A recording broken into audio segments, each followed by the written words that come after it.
अस्सलाम वालेकुम। कैसे हैं जी आप लोग। अच्छा, आज हम पढ़ेंगे एडिशन ऑफ फिक्स एसेट। ठीक है, ड्यूरिंग द ईयर कोई नया एसेट ख़रीदा जाए तो उसका डेप्रिसिएशन पे क्या इम्पैक्ट आता है, नंबर वन। नंबर टू, आज हम देखेंगे सब्सीक्वेंट ईयर्स, यानी जिस सालों में एसेट ख़रीदा बाद वाले सालों में डेप्रिसिएशन कैसे कैलकुलेट होती है। ठीक है जी, ये क्वेश्चन देखिएगा प्लीज़। रिक्वायरमेंट में आइएगा, सबसे पहले कहता है you are required to calculate depreciation for the year ended on 31 December 2020। आपको डेप्रिसिएशन कैलकुलेट करनी है फॉर द ईयर की। ए और बी ऑप्शन में कहता है under straight line method and reducing balance method. B requirement, second requirement देखिएगा, उसमें कहते हैं पास relevant journal entries for depreciation for the year ended. Journal entries आपसे पूछी गई हैं कि डेप्रिसिएशन कैलकुलेट करने के बाद उसकी अकाउंटिंग भी कर दें। थर्ड रिक्वायरमेंट में कहा गया है जी प्रिपेयर रेलिवेंट लेजर्स। ठीक है, दोनों ऑप्शंस में आपने रेलिवेंट लेजर्स बनानी है। अगर आपने कैलकुलेशन कर ली तो जर्नल एंट्री कोई इशू नहीं है। अगर आपको जर्नल एंट्रीज करनी आती है, अकाउंटिंग करनी आती है, तो हमारे लिए लेजर्स बनाना कोई इशू नहीं है। अब इसके इंट्रोडक्टरी पैराग्राफ पे आइएगा। कहते हैं mister smart has purchase a vehicle on January 1, 2017। The cost and accumulated depreciation given below. Cost भी गिवन है और accumulated depreciation we can say कि पिछले सालों की डेप्रिसिएशन आ रही है। कॉस्ट के साथ बताया हुआ है जनवरी 1, 2017 को जब ख़रीदी गई ये व्हीकल तो ये 1,00,000 की ख़रीदी गई। एक्यूमुलेटेड डेप्रिसिएशन बताई गई है 57,000। ठीक है जी, आगे ब्रैकेट में देखें डेट बताई हुई है 31 दिसंबर 2019 तक ये एक्यूमुलेटेड डेप्रिसिएशन है। इंफॉर्मेशन फॉर स्टेटमेंट मेथड में residual value, scrap value, salvable value of the above asset is 5,000। The useful life of the vehicle is 5 year. ये ऊपर जो एसेट है उसकी एडिशनल इन्फॉर्मेशन बता दी गई। Information for reducing balance method कहता है रेट ऑफ डेप्रिसिएशन इज़ 20%। ठीक है जी। अदर इन्फॉर्मेशन कहता है ईयर एंड जो है मिस्टर स्मार्ट का that is December 31 each year. Second bullet में कहते हैं new vehicle purchased as on 1 April 2020 at the cost of ₹150,000। अब ये नई व्हीकल ख़रीदी गई है 1,50,000 की। कब? 1 अप्रैल 2020, यानी हमारा 2020 साल चल रहा है। साल ख़त्म होता है 31 दिसंबर में और व्हीकल ख़रीदी गई है 1 अप्रैल पे। अगर 1 अप्रैल पे ख़रीदी गई है तो पूरे साल में 12 महीनों में कितने महीने ये व्हीकल इस्तेमाल हुई होगी? अप्रैल से दिसंबर तक वी हैव 9 मंथ्स। तो 9 मंथ्स ये व्हीकल इस्तेमाल हुई है तो 9 मंथ्स की डेप्रिसिएशन कैलकुलेट कर लेंगे। Having scrap value of 15,000 at the end of useful life of 5 years. इसकी भी यूज़फुल लाइफ 5 ईयर्स है। ठीक है जी। अब आए इस सवाल को क्या करना है। पहली रिक्वायरमेंट में हमें कहता है कि आप डेप्रिसिएशन कैलकुलेट कर दें। अब डेप्रिसिएशन हमने कैलकुलेट करनी है वर्किंग, हमने डेप्रिसिएशन कैलकुलेट करनी है जी। तो रिक्वायरमेंट नंबर 1 लिख लें, डेप्रिसिएशन फॉर द ईयर 2020। 2020 की हम डेप्रिसिएशन कैलकुलेट करेंगे। ठीक है जी, यहाँ पे कर लेते हैं जी स्ट्रेट लाइन मेथड से और यहाँ पे कर लेते हैं रिड्यूसिंग बैलेंस मेथड। ठीक है जी, straight line method and reducing balance method. अब डेप्रिसिएशन हमने कैलकुलेट करनी है पूरे साल की, सारे एसेट्स की। अब देखिए हमारे पास दो तरह के एसेट्स हैं। एक व्हीकल ऐसी है जो 2017 में ख़रीदी गई थी और एक व्हीकल ऐसी है जो इसी साल में ख़रीदी है और 3 महीने गुजरने के बाद। ठीक है जी, तो दो तरह के एसेट्स हैं अब हमारे पास। तो दोनों तरह के एसेट्स की डेप्रिसिएशन कैलकुलेट करनी है। एक वो जो पिछले सालों से आते जा रहे हैं और एक वो जो इस साल नए ख़रीदे गए हैं। इस तरह के सिचुएशन में क्या करते हैं, देखें स्ट्रेट लाइन मेथड में हमें पता है हम डेप्रिशिएबल अमाउंट पे कैलकुलेट करते हैं। ठीक है, तो बीडी बैलेंस जो ओपनिंग एसेट्स है उस पर कैसे डेप्रिसिएशन कैलकुलेट करते हैं। मैं लिख रहा हूँ बीडी यानी ओपनिंग बैलेंस, बीडी बैलेंस, उनके ऊपर डेप्रिसिएशन कैसे कैलकुलेट करनी है। हमें पता होना चाहिए डेप्रिसिएशन के depreciation is equal to depreciable amount multiply by rate of depreciation multiply by time factor. ये ओपनिंग एसेट्स की बात कर रहा हूँ। जो ओपनिंग एसेट है वो उसकी डेप्रिशिएबल अमाउंट क्या है, हमने 1 लाख का ख़रीदा था, ठीक है जी। डेप्रिशिएबल अमाउंट क्या होती है, कॉस्ट माइनस स्क्रैप वैल्यू। इसकी स्क्रैप वैल्यू आपको बताई गई है, इट्स ₹5000, ठीक है जी। ये 5000 माइनस करेंगे तो we will have what we will have depreciable amount. Rate of depreciation के लिए उसने यूज़फुल लाइफ बताया है, 1/, यूज़फुल लाइफ है, यूज़फुल लाइफ इज़ 5, तो यहाँ से रेट आ जाएगा। टाइम फैक्टर, ये वाला एसेट, ये जो ओपनिंग व्हीकल थी ये पूरा साल इस्तेमाल हुई है, तो टाइम फैक्टर विल बी 12/12, ठीक है जी। अब डेप्रिशिएबल अमाउंट क्या आ जाएगी, we will have 95,000 depreciable amount. Rate of depreciation 1/5 is 20%। कितना अर्सा इस्तेमाल हुआ, 12 महीने, तो 12/12 इज़ इक्वल टू पूरे साल की डेप्रिसिएशन, ठीक है जी। पूरे साल की डेप्रिसिएशन आएगी आपके पास, रेट को मल्टीप्लाई करें डेप्रिशिएबल अमाउंट से, 12/12 करें, you will have depreciation into 0.2 95, you will have 19,000 of depreciation. ये जो ओपनिंग एसेट था इसकी डेप्रिसिएशन कितनी आई हमारे पास, वी हैव 19,000। क्या ये पूरे साल की डेप्रिसिएशन है, क्या ये सारे एसेट्स की डेप्रिसिएशन है, नहीं जी, पूरे साल की है, लेकिन सिर्फ ओपनिंग एसेट्स की है। कुछ नई व्हीकल्स भी तो ख़रीदी गई थी, वो भी इस्तेमाल की गई, उसकी डेप्रिसिएशन कहाँ पे है, तो कैलकुलेट करते हैं। ये था BD का, ठीक है जी। अब जो एडिशन है उसकी डेप्रिसिएशन कैलकुलेट कर लेते हैं। एडिशन स्टील एंड मेथड में हम हर साल डेप्रिसिएशन किस अमाउंट पे कैलकुलेट करते हैं, डेप्रिशिएबल अमाउंट में। We have the formula of depreciation, same addition है, कोई इशू नहीं, मेथड सेम है। Depreciable amount multiply by rate multiply by time factor. अब जो नई व्हीकल ख़रीदी है वो हमने ख़रीदी है 1,50,000 की, 150,000, और इसकी जो स्क्रैप वैल्यू है, रेजिडुअल वैल्यू है, दैट इज़ 15,000। तो कॉस्ट में से स्क्रैप वैल्यू माइनस करेंगे, we have depreciable amount multiply by rate. इसकी भी यूज़फुल लाइफ कितनी है जी, 5 ईयर्स, 1/5, ये इसकी 1 useful life is equal to rate. Time factor कितना है, अब ये देखिए, ये हमने ख़रीदी थी 1 अप्रैल को, 1 अप्रैल से दिसंबर तक वी हैव 9 मंथ्स, तो ये 9 मंथ्स तक इस्तेमाल हुई। तो जब एडिशन की जाएगी एसेट्स की, तो ख़याल रखिएगा एडिशन पे जिस दिन ख़रीदा है तब से लेके जिस दिन साल ख़त्म हो रहा है तब तक जितने भी महीने बन रहे हैं उन सारे महीनों की डेप्रिसिएशन, एडिशन से ईयर एंड तक, इन शॉर्ट, ठीक है। तो we have 9 months from 1 April 2020 to 31 December 2020। तो एडिशन करते हुए, एडिशन की डेप्रिसिएशन करते हुए टाइम फैक्टर को ज़रूर याद रखिएगा, ठीक है जी। तो देखिए जी, इसकी डेप्रिशिएबल अमाउंट क्या आएगी, 15,000 माइनस कर देंगे, इट विल बी 135,000।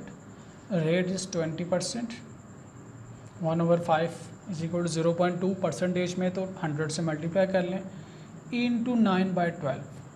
अब इसकी डेप्रिसिएशन कैलकुलेट कर लें। एडिशन की डेप्रिसिएशन आएगी 135 into 0.2 into 9 dividing by 12, you will have 20,250 depreciation of vehicle purchased during the year.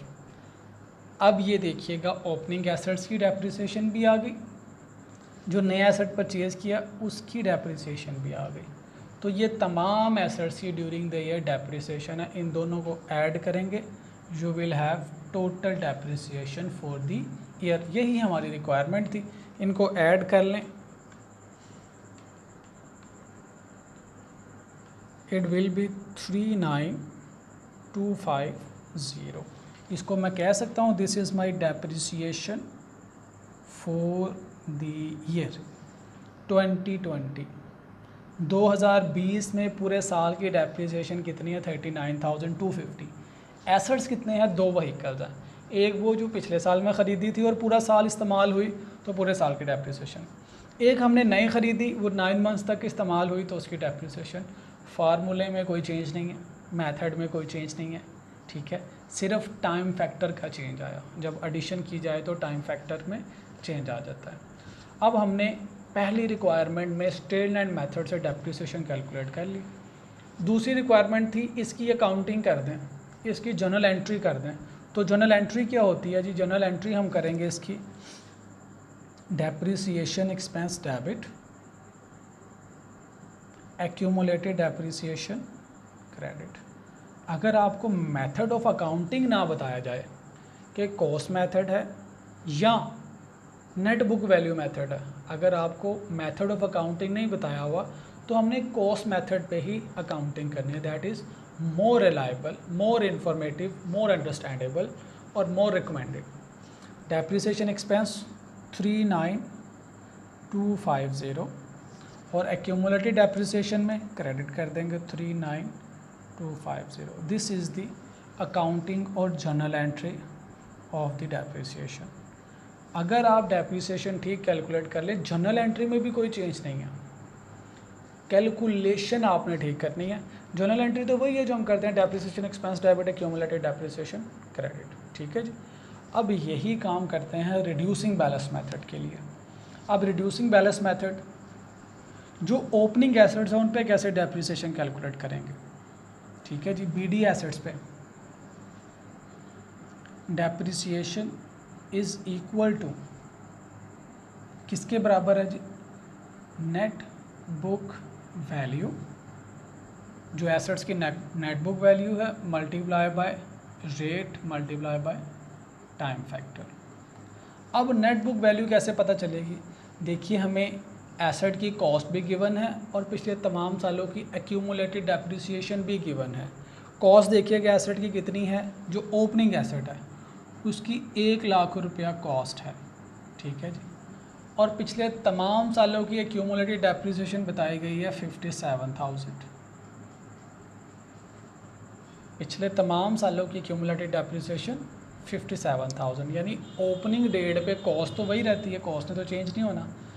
मेरे साल शुरू हुआ 1 जनवरी 2020, तो मुझे उससे पहले की तमाम एक्यूमुलेटेड डेप्रिसिएशन चाहिए, वो सवाल में गिवन है। देखिए, एक्यूमुलेटेड डेप्रिसिएशन का साल लिखा हुआ है 31 दिसंबर 2019, ये डेप्रिसिएशन है एक्यूमुलेटेड। अगर मैं कॉस्ट में से एक्यूमुलेटेड डेप्रिसिएशन माइनस कर दूं तो साल के शुरू की बीडी, साल के शुरू की मेरे पास नेट बुक वैल्यू आ जाएगी।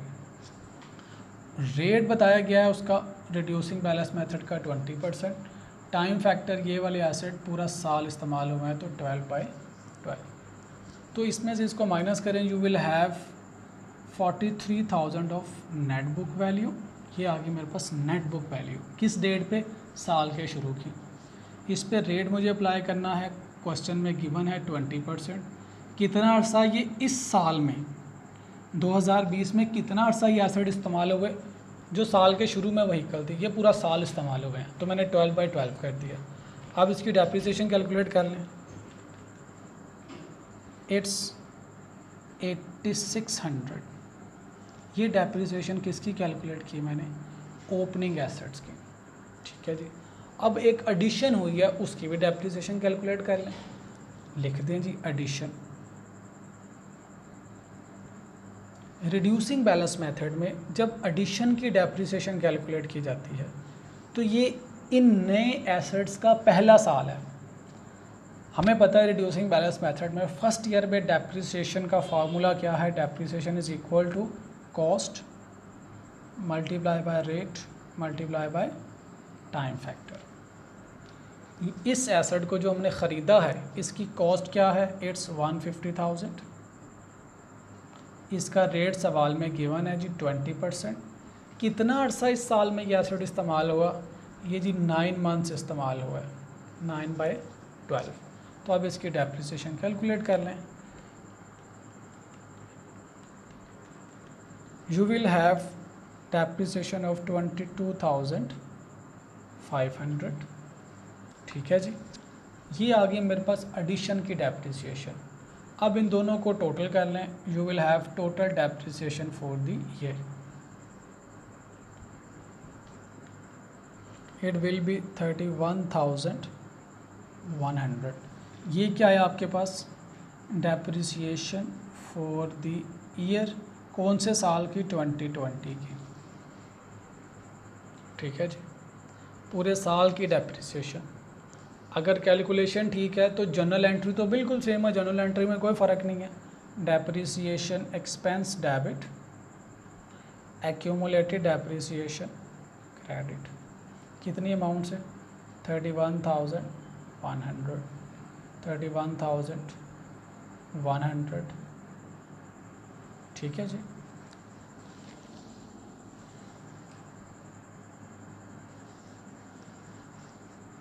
$31,100, ये आ गई जिसकी अकाउंटिंग। समझने वाली चीज़ क्या है, अगर आप सवाल को बखूबी पढ़ेंगे, कॉन्सेप्ट को स्टेप बाय स्टेप अप्लाई करेंगे, कोई सूरत ही नहीं है कि आप गलती हो सके। हमें पता है स्ट्रेट लाइन मेथड में हर साल डेप्रिसिएशन का जो रेट है उसने डेप्रिशिएबल अमाउंट पे अप्लाई होना है। तो जो ओपनिंग एसेट्स हैं मैंने उनकी डेप्रिशिएबल अमाउंट निकाली, रेट अप्लाई किया, टाइम फैक्टर अप्लाई किया, ओपनिंग एसेट्स की एडिशन आ गई। एडिशन भी है तो वही फार्मूला है, पहला साल हो या सब सीक्वेंट हो, स्ट्रेट लाइन का फार्मूले में कोई चेंज नहीं है। आप देखिए जो नया एसेट ख़रीदा उसका भी फार्मूला ये है, depreciable amount multiply by rate multiply by time factor. तो मैंने इसकी डेप्रिशिएबल अमाउंट निकाली एडिशन की 135,000, उस पर रेट अप्लाई किया और साथ में टाइम फैक्टर अप्लाई किया, जिस दिन ख़रीदा और जिस दिन हमारा साल ख़त्म हो रहा है। ये सारी टाइम ड्यूरेशन बनती है 9 मंथ्स की, तो मैंने 9/12 किया, तो मेरे पास इस एसेट की 9 मंथ्स की डेप्रिसिएशन आ गई। ये पूरे साल की डेप्रिसिएशन इस 1 लाख वाली व्हीकल की, ये 20,000 1.5 लाख रुपए वाली व्हीकल की 9 मंथ्स की डेप्रिसिएशन। इन दोनों डेप्रिसिएशंस को ऐड किया तो पूरे साल की व्हीकल्स की डेप्रिसिएशन कितनी है, 39,250। कैलकुलेशन करने के बाद दूसरी रिक्वायरमेंट थी इसकी जर्नल एंट्री पास कर दें। तो depreciation expense debit, accumulated depreciation credit. अगर सवाल आपका खामोश है, वो नहीं बताता कि अकाउंटिंग का मेथड कौन सा है, कॉस्ट मेथड है या नेट बुक वैल्यू मेथड, नहीं बताया तो प्रेफरेबल एग्ज़ाम में कौन सा है, कॉस्ट मेथड। ये हमने कॉस्ट मेथड से अकाउंटिंग कर दिया। ठीक है जी। अब आते हैं रिड्यूसिंग बैलेंस मेथड में। रिड्यूसिंग बैलेंस मेथड में हमने सीखा हुआ है कि पहले साल की डेप्रिसिएशन रेट अप्लाई होगा कॉस्ट पे। देखिए हमने ये एसेट जो ख़रीदा ये इसका पहला साल है, हमने रेट को 20% को कॉस्ट पे अप्लाई किया, तो cost multiply by rate multiply by time factor. इस एसेट्स की 9 मंथ्स की डेप्रिसिएशन आ गई रिड्यूसिंग बैलेंस मेथड के तहत। ठीक है जी। अब आइएगा ओपनिंग एसेट्स। ओपनिंग एसेट्स का ये पहला साल नहीं है, अब इनका क्या है, सब्सीक्वेंट ईयर। अगर सब्सीक्वेंट ईयर हो, सेकंड ईयर और सब्सीक्वेंट ईयर, हमें पता है रिड्यूसिंग बैलेंस मेथड पे रेट किस पे अप्लाई होता है, नेट बुक वैल्यू पे। What is net book value, इस डेट पे बीडी साल के शुरू में हमें नेट बुक वैल्यू चाहिए, तो हमने कॉस्ट ली एसेट की और साल के शुरू तक जितनी भी एक्यूमुलेटेड डेप्रिसिएशन थी, सवाल में गिवन थी 57,000, कॉस्ट में से एक्यूमुलेटेड डेप्रिसिएशन माइनस की, तो ये जो 43,000 आया मेरे पास, ये क्या है, इस डेट की, ओपनिंग डेट की नेट बुक वैल्यू मेथड। इस पर रेट अप्लाई किया, कितने महीने इस्तेमाल हुआ, पूरा साल इस्तेमाल हुआ, तो ये इस साल की ओपनिंग एसेट की डेप्रिसिएशन आ गई। ठीक है जी। तो रिड्यूसिंग बैलेंस मेथड में आपने इस चीज़ का ख्याल करना है, अगर पिछले साल एसेट ख़रीदे हुए हैं तो नेट बुक वैल्यू पर रेट अप्लाई होगा, अगर इसी साल ख़रीदे हैं उसका पहला साल है तो कॉस्ट पर रेट अप्लाई होगा। अंडरस्टूड जी। और अकाउंटिंग कोई मुश्किल नहीं है, ये हमने हर सवाल में depreciation expense debit, accumulated depreciation credit, accounting ये है, सिर्फ ये अमाउंट वर्किंग से चेंज हो जाया करेगी। ठीक है जी।